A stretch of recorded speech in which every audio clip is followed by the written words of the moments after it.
जली हुई लाशें थी वो अपने हाथों से उठा के जो रेस्क्यू वाले को दे रहा था मैं, जो बच्चा था वो बच्चे को भी दे रहा था, पूरा हाथ, किसी का पैर, किसी का जो सारा था ना, मैं उठा के उनको दे रहा था। ये भयावह तस्वीरें देख सकते हैं और यहाँ देखिए बड़े ध्यान से, ये इसके पीछे ये जो ब्लैक शर्ट में जो है यही नरेंद्र है। कोयला बन गया था पूरा, अपने हाथ में पकड़ रहे थे जो बॉडी, वो पूरा पिघल रहा था, बॉडी स्क्रैच हो रही थी। कितनी लाशें दिखाई दी होंगी मेरे सामने मैंने जो लाशें देखी ना, एक पार्ट में मैंने 30 से 40 लाश एक साथ में देखी थी। वो लोग बोल रहे हमारे को ज़्यादा डर लग रहा है अभी रहने का भी, मेरे को ऐसे बोले हमारे पब्लिक जो साइड में हमारे थे वो लोग बोल रहे हमारे को डर लगता है, वापस से एक विमान आ जाएगा तो हम तो मर गए। तो पायलट को इतना सल्यूट है ना मेरा, तो उसने लैंडिंग अलग तरह के की है, जो खुली जगह में की, जो वो खुली जगह में नहीं करता ना तो हम लोग आज ये दुनिया में नहीं रहते। पहले विमान का विस्फोट हुआ है, उसके बाद में लगातार 20 से 25 मिनट तक ये फुट कर रहे थे सिलेंडर। आप सुन सकते हैं अहमदाबाद विमान हादसे के बाद जब हाहाकार मच रहा था, चीख पुकार मच रही थी, और उस वक्त जब बचाने के लिए कुछ देवदूत सामने आए, उसमें से एक ऐसे नरेंद्र परमार मेरे साथ मौजूद हैं जो अहमदाबाद में जब ये विमान हादसा घटा और जिस हॉस्टल के ऊपर ये पूरा विमान गिरा उस वक्त हाहाकार मच रहा था, तब नरेंद्र परमार वहाँ पहुँचते हैं। नरेंद्र, सबसे पहले आप ये बताइए कि जब ये विमान हादसा हुआ आप उस वक्त वहाँ से कितनी दूरी पर थे, कैसे पहुँचे वहाँ? मैं 1.5 किलोमीटर या 2 किलोमीटर की दूरी पे था। उसके बाद मेरे को जैसे धमाका आवाज़ सुना ना मैंने, वैसे मैंने तुरंत देखा धुआं चलने लगा। मैंने और मेरे दोस्त ने पूरा वीडियो लाइव चालू कर दिया। लाइव के बाद हम लोग निकले, जैसे गाड़ी ड्राइव करते गाड़ी पार्क किया हम लोग ने। उसके बाद दौड़ के हम लोग देख जहाँ हादसा हुआ था, बिल्डिंग जो चीखी आवाज़ आ रही थी अंदर आने की, हम लोग अंदर गए, दौड़ के पूछे, परमिशन लेने बिना पुलिस की परमिशन नहीं जाने दे रहे थे, हम लोग अंदर दौड़ के गए। दौड़ने के बाद जो डॉक्टर लोग थे जो खाने और कैंटीन में बैठे हुए थे, पूरी बिल्डिंग पड़ा हुआ था। उसके बाद हम बैठे, यूँ देखा पूरा, मेरे को यकीन नहीं हो रहा था मेरी आंखों के सामने ये क्या है। फिर डॉक्टर लोग प्लीज़ बचाओ, प्लीज़ जो पैसे लेने जो करना वो ले लो, आपको हमारी जान बचाओ। उन लोग को एक एक करके बड़ा पत्थर था, वो बड़ा पत्थर उठा के हम लोग ने साइड में रख रहे थे। मिट्टी वगैरह थी तो भी कांच, दीवार जो खिड़की के कांच थे वो साले कांच भी तोड़ दिया हम लोग ने, तो भी धुआं निकल रहा था।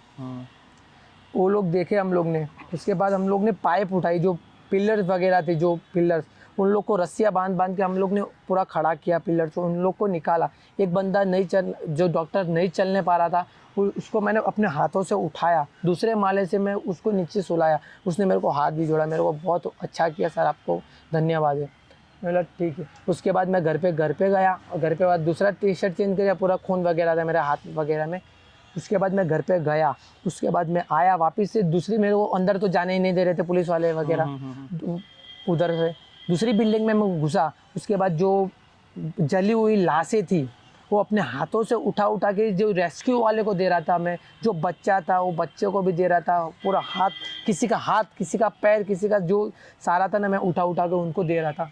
मैंने उधर 1.5 से 2 घंटा मेहनत किया उधर। आपने मदद की? हाँ, मदद किया मैंने। अच्छा, उनको बचाने के लिए मैंने अपनी जान का कोई भी परवाह नहीं किया। और मेरे को आग भी लग रही थी, जलन भी हो रही थी मेरे को, जो आग जल रही थी ना उसका मेरे को जलन हो रही थी, तो भी मैंने कुछ भी वो नहीं किया, मेरे को जान की कुछ भी परवाह। अच्छा, जब आप एंटर हुए तो आपको कितने लोग दिखाई दे रहे थे? मतलब 50-100 उस मैस के अंदर, उस पूरी बिल्डिंग के अंदर? बिल्डिंग के अंदर जो इंसान भी थे वो 20 से 30 इंसान भी थे, जो मेरे जैसे मदद करने के लिए आए थे। अच्छा। जो मेरे से 1-2 मिनट पहले भी पहुंचे होंगे। उसके बाद जो डॉक्टर वगैरह थे, मेरे हिसाब से 15 से 20 लोग फंसे हुए थे, जो आगे तरफ भी थे, पीछे तरफ भी थे, घायल हो चुके थे। और जो मेरी जगह पे थे ना, उधर जो बुरी हालत में फंसे हुए थे, जो निकलना मुश्किल नहीं था, हमारे सिवाय वो निकल नहीं पा रहे थे। हम लोग ने पत्थर उठा के पूरे उन लोग को बचाने के लिए कोशिश कर दी थी, जो पिलर से उठाते। बहुत बड़े बात, वीडियो लाइव पड़ा है मेरे पास, वीडियो सारे। अच्छा, वो वीडियो दिखाइए आप।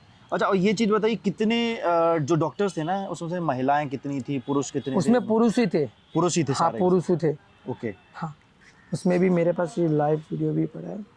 तो ये नरेंद्र ने कुछ वीडियोस रिकॉर्ड की है, वो मैं आपको बता दूं। ये कुछ और टीवी चैनल्स पे ये बड़े पत्थर है। ये वीडियो दिखाइए, 1 मिनट। रुको। ये देखिए, ये मैं कैमरा पर्सन से कहूँगा, ये देखिए, ये वीडियो है 3:04 का। इससे पहले ये वहाँ पहुँच चुके थे, 3:04 आप यहाँ टाइम देख सकते हैं। उससे पहले ये पहुँच चुके थे कि इन्होंने दोबारा बाद में शूट किया है। और यहाँ अगर मैं इसको फास्ट फॉरवर्ड करूँगा तो आप यहाँ की भयावह तस्वीरें देख सकते हैं। और यहाँ देखिए बड़े ध्यान से, ये इसके पीछे ये जो ब्लैक शर्ट में जो है यही नरेंद्र है। ये जो मेरे ठीक सामने खड़े हैं चश्मदीद, यहाँ पर इन्होंने तमाम डॉक्टर्स की मदद की। इनके साथ में भी तमाम लोग रेस्क्यू ऑपरेशन कर रहे थे वहाँ मौजूद। और देखिए यहाँ की भयावह तस्वीरें, तमाम लोग यहाँ पर खड़े हुए हैं और यहाँ पर मदद की गुजारिश की जा रही है और बहुत सारे लोग यहाँ पर मदद कर रहे हैं। अच्छा, मैं एक चीज़ और जानना चाहूँगा कि जब आप लाश उठा रहे थे तो लाशों की स्थिति क्या थी? क्योंकि हम उनको तस्वीरें नहीं दिखा सकते हैं, कोई भी मीडिया पर्सन। बहुत खंदी, अपने उसको पहचान भी नहीं सकते थे, वैसी हालत थी। जो उसकी अपने तो नहीं पहचान पाएंगे, जो अपना जो करीब रहता है ना, उसको जो घड़ी वगैरह पहना होता, तो ब्रेसलेट वगैरह पहना होता, कुछ अंगूठी वगैरह पहना होता, तो अपने उसको पहचान सकते हैं। वैसी हालत हो गई थी, अपने वो बॉडी से अपने को नहीं, कुछ भी नहीं बता सकते। तो ये बॉडी है, ये इंसान है, वैसी हालत हो गई थी। पूरी कोयला बन गया था, पूरा अपने हाथ में पकड़ रहे थे ना, जो बॉडी वो पूरा पिघल रहा था, बॉडी स्क्रैच हो रही थी। कितनी लाशें दिखाई दी होंगी मेरे आपको सामने मैंने जो लाशें देखी ना, एक पार्ट में मैंने 30 से 40 लाश एक साथ में देखी थी। ये सारे एरोप्लेन्स वाली भी हो सकती हैं? हाँ, और कुछ उसमें हाँ, नहीं, एरोप्लेन वाली ही थी। एरोप्लेन वाली। अच्छा, वहाँ एक और तस्वीर है जिसको हम नहीं दिखा सकते हैं। हाँ, वहाँ एक सर कटा हुआ डला था, किसी महिला का था। हाँ। उसके बारे में अगर आपको पता हो कि वो किसका था, कौन लेडी थी, क्या आपको पता चल रहा है? ये लेडीज थी, जिसमें मेरे को इंस्टाग्राम में मेरे को एक आया था बंदा, उसने मेरे को बोला था तो ये मेरी मौसी का सर है। तो उसने मेरे को बोला आपको मैं प्लीज़ मिलना चाहता हूँ। वो बोले मैं मिलूंगा आपको, वैसे ही बोल रहे थे। वो किसी महिला का शब्द, महिला का सर था। वो इस हॉस्टल से और इस विमान से रिलेटेड नहीं थी। वो मेरे को इतना पता नहीं वो कहाँ से थी, पर सिर महिला का था। वो ऊपर से तो नहीं आया था, ऊपर का पूरी लाशें जली हुई थी, ऊपर से सर नहीं आया था, दूसरी कुछ महिला का रहेगा। अच्छा, वो लाइव वीडियो और दिखाइए आप। मैं एक चीज़ और जानना चाहता कि जैसे कि आप लोग पहुंचे तो उस वक्त क्या रेस्क्यू टीम पहुंच चुकी थी, और एम्बुलेंस, पुलिस? हाँ, एम्बुलेंस हमारे साथ में ही जल्दी जो, ये देखिए, मैं कैमरा पर्सन को कहना चाहूँगा, एक मिनट में दिखा, यहाँ को आप शुरू से दिखाइए। ये इन्होंने बाद में रिकॉर्ड किया, 5:18 बाद में रिकॉर्ड किया। आपने बता रहे थे कि लाइव कहाँ पर चलाया था ये आपने? ये मैंने इंस्टाग्राम पे लाइव चलाया था। रेस्क्यू की टीम हमारे सामने चल रही है, ये आप देख रेस्क्यू टीम है। यहाँ पर तमाम आपको गाड़ियाँ दिखाई दे रही होंगी। रेस्क्यू टीम में हमारे साथ में ये एम्बुलेंस निकली, फायर ब्रिगेड हमारे सामने हमारे साथ में निकली। ये हमारे दोस्त वगैरह थे। ये लाइव ऊपर चालू है हमारा।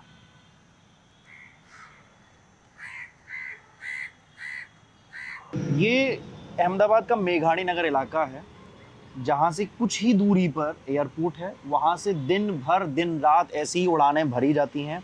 मैं अभी अस्पताल के अंदर हूँ, सिविल हॉस्पिटल है ये। इसके अंदर घायलों का इलाज चल रहा है, तमाम पोस्टमार्टम की चीज़ें चल रही हैं। यहाँ पर ब्लड सैंपल्स, DNA सैंपल, सारी चीज़ें हो रही हैं।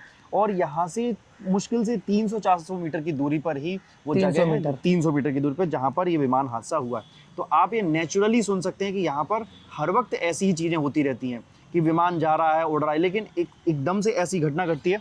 तो अभी आसपास के लोगों में क्या डर है, क्या है, वो लोग क्या कह रहे हैं? वो लोग बोल रहे हैं हमारे को ज़्यादा डर लग रहा है अभी रहने का भी। मेरे को ऐसे बोल रहे हमारे पब्लिक जो साइड में हमारे थे, वो लोग बोल रहे हैं हमारे को डर लगता है, वापस से एक विमान आ जाएगा तो हम तो मर जाएंगे। पायलट को इतना सल्यूट है ना मेरा, तो वो उसने लैंडिंग अलग तरह के की है, जो खुली जगह में की। जो वो खुली जगह में नहीं करता ना, तो हम लोग आज ये दुनिया में नहीं रहते। और मेरे मम्मी पापा भी घर पे ही थे, सारे मेरी फैमिली बड़ी थी, 12 लोग घर पे ही थे। वो लोग कुछ भी नहीं रहते पाएंगे, क्योंकि वो एरिया पूरा से कितनी दूरी पे रहते हो? उस 200 मीटर की दूरी पे रहता हूँ मैं। उसके उधर जो लैंडिंग किया वो मेघानी नगर पूरा एरिया था, और ये भी मेघानी नगर ही बोलते हैं इसको। पर जो एयरपोर्ट जो लैंडिंग किया ना उसने, वो बहुत अच्छी तरह के किया है पायलट ने। पायलट को सैल्यूट है मेरा। ओके, अच्छा, एक सवाल मेरा आखिरी और रहेगा कि जब रेस्क्यू हो रहा था तो उस वक्त रेस्क्यू के लिए कितनी टीम आई होंगी, कितने लोग? बहुत टीम, जो रेस्क्यू की टीम जो आ रही थी ना, हमारे साथ भी आ रही थी। और उसके बाद इतनी रेस्क्यू की टीम आई थी, जो पुलिस वगैरह थी, जो मीडिया थी। जो मीडिया तो उसके बाद बहुत लेट आई थी मीडिया, और ये फायर ब्रिगेड की टीम, जो कमांडोज, बहुत तरह से जल्दी आ गए थे जो करने के लिए, उन लोग सेवा करने के लिए। अच्छा, एक सवाल और यहाँ पर मेरा होगा कि ये जो जिस बिल्डिंग से आप लोग निकाल रहे हो ना, वो बिल्डिंग उसके जस्ट पीछे वाली बिल्डिंग है, लेकिन जिस बिल्डिंग को जो बिल्कुल एकदम काली हो चुकी है, हाँ, उससे क्या निकलने का रास्ता बंद हो गया था कि जिस वजह से डॉक्टर या और लोग जो थे वहां से वो निकल नहीं निकलने का पाए? पूरा ब्लॉक हो गया था। जो उसका इंजन था ना, वो सारा इंजन उसके पास ही गिरा था। जो फर्स्ट दूसरी बिल्डिंग थी, जो मैं बिल्डिंग में जा घुसा था, जो कैंटीन थी, उसमें खाली जो जो कपड़े वगैरह जो सूटकेस रहते ना, वो सूटकेस वाला भाग उधर नीचे पड़ा था, जो मेरी बिल्डिंग वाला था। दूसरी बिल्डिंग में जो उसका इंजन वाला भाग था, वो पूरा जलने लगा था। पेट्रोल वाला भाग जो वो सामने वाली जो बिल्डिंग काली हो गई ना, उसमें चला गया था वो वाला पार्ट। धमाका किस तरीके का था? धमाका बहुत, अभी अपने वो सोच भी नहीं सकते वैसा धमाका चालू था। तो क्या और ये उसके बाद सिलेंडर भी बहुत 12 से 13 सिलेंडर फूट फूट कर रहे थे। अच्छा, जो मेस के अंदर हो सकते हाँ। थे या जो पूरे इस बिल्डिंग के अंदर हो जो सकते थे? कैंटीन के अंदर थे वो वाले सिलेंडर फूट फूट कर रहे थे। तो हमारे को डर लग रहा था कोई एक दूसरा सिलेंडर हमारे ऊपर ना आ जाए। क्योंकि एक पहले विमान का विस्फोट हाँ, हुआ है, उसके विस्फोट बाद में हुआ। लगातार उसके वो बाद सिलेंडर्स- लगातार 20 से 25 मिनट तक ये फूट फूट कर रहे थे सिलेंडर। अच्छा, जब आप घर गए उस दिन के बाद, तो रात को कुछ ऐसा रात हुआ? को नींद नहीं आ रही थी हमारे को देख के। ये साइलेंट एम्बुलेंस की आवाज़, जो इंसानों की आवाज़ हमारे कानों में गूंज रही थी। तो मम्मी पापा आपके क्या कह रहे थे उस मम्मी वक्त? पापा की है, तू मेरे से कुछ भी नहीं है, तू उधर चला भी गया होता ना ऊपर, तो मेरे को कोई परवाह नहीं थी। क्योंकि तूने अच्छा काम किया है, उन लोग को बचाया, सबको जान बचाते तू उनको बचाया है।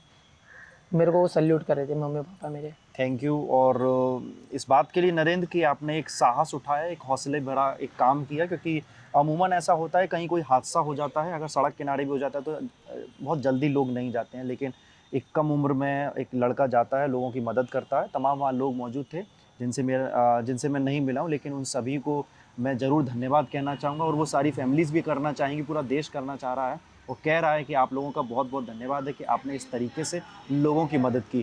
क्योंकि जो फर्स्ट जो मदद होती है ना, वो सबसे इम्पॉर्टेंट होती है। कि हो सकता था कि अगर कोई घायल है और वो वहाँ पड़ा रह जाता अगर 1 घंटे भी रेस्क्यू टीम के इंतजार में, तो शायद वो ज़िंदगी को नहीं खो बच बैठता। पाता था।